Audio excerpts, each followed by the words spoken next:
Now, a little about the medical devices regulation, which was recast.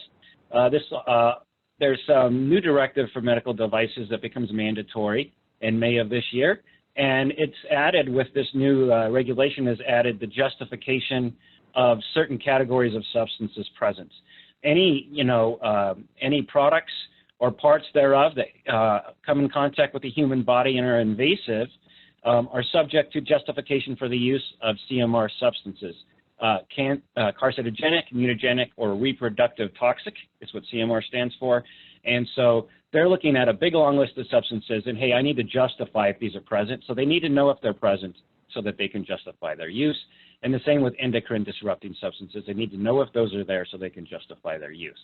Now, this may not apply to you if you're making ICs, right? Because ICs and resistors probably are never going to come in body contact or be invasive. But at the same time, I'm seeing a lot of medical companies just apply this across all of their products and just so that they can collect this information so that in the future they know which parts they can use for body contact and which ones they can't.